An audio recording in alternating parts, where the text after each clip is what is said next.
Fernando Alonso, the oldest driver on the track, racing against both Verstappens, 3 Schumachers, and even Senna.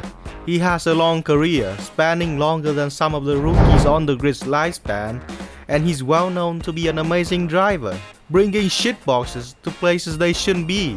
And of course, his insane accuracy when it comes to picking the worst possible team. Are they really horrible choices? Or has Hamilton hired some shady guy to send a curse at him after their fallout at McLaren? So how bad are these choices really? The biggest and probably most well known is the offer from Red Bull that he rejected. It was a horrible choice in hindsight, but when you take the situation in mind, Red Bull was a midfield team at the time, whereas Ferrari is, by all means and purposes, a top team. Especially after seeing Kimi Räikkönen winning a championship with them. There's no reason for Alonso to go for Red Bull when he's already speaking to Ferrari. And actually, his first 3 years at Ferrari were great. The team is still very competitive. Alonso is even closing on his 3rd championship, and he has won it! Is what I would like to say, but thanks to Ferrari's amazing strategies, they pitted Alonso straight into traffic and he ended up right behind Petrol, unable to overtake, which later contributes to the creation of the fucking DRS, losing the title at the last race. Then in 2012, he loses the championship by 3 points behind Sebastian Vettel, making that Red Bull rejection even more bitter, as Vettel is now a 3 times consecutive champion, which is genuinely fucked up.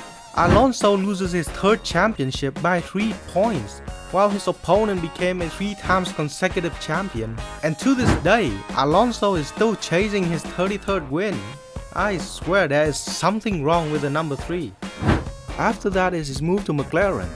One must remember, McLaren themselves was also an amazing team with their fair share of championships. Fittipaldi, Hunt, Lauda, Prost, Senna, Hakkinen, and Hamilton. No, fuck you, 10 years too early. Not only that, but Alonso had his time with the team too, so he's familiar with them. Bundle that with their upcoming partnership with Honda.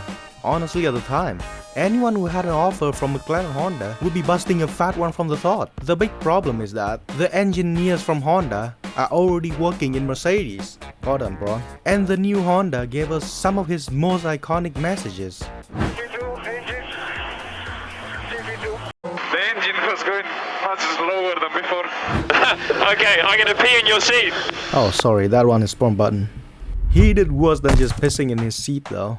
Honestly, without hindsight, the only horrible choice Alonso made with this deal is not negotiating an exit clause. And honestly, being locked away from Mercedes was a blessing in disguise for him. Alonso took 2 years off of Formula 1. Of course his bad luck hitchhiked with him, but it seems to miss the non-open wheel categories. Alonso's venture with McLaren at IndyCar was a disaster. It took him 3 attempts to finally finish the race. The first time his engine failed when he's in the top 10 with 20 laps to go. He did win Rookie of the Year though. The second time he crashed during free practice and his new car got screwed over because of a conversion error, converting freedom units into metric. You know McLaren, there's a fucking reason NASA opt to only use metric. The third time was less disastrous. Alonso had an issue with the clutch that forces him and his team to restart the car every time he pits, but he finished the race, so that's already a massive improvement. Though thanks to IndyCar keeping the curse at bay, Alonso got quite a few achievements in other categories. He went rallying, placed in some rally events, finished the Dakar rally without going off a cliff. He also did some endurance racing on the side with Toyota and went on with his team to win the 1000 miles of Sebring. Took the win at the 6 hours of Spa, twice, even taking consecutive Le Mans wins and brought the championship home. Outside of WEC, he also participated in the 24 hours of Daytona and won with Cadillac.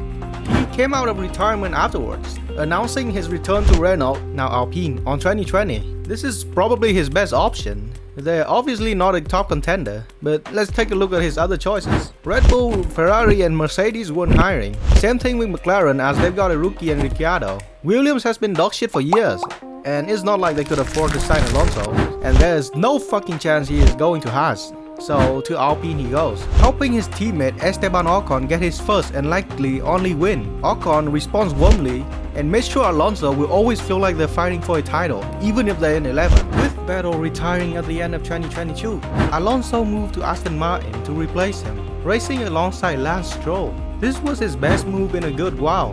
For the first half of 2023 that is.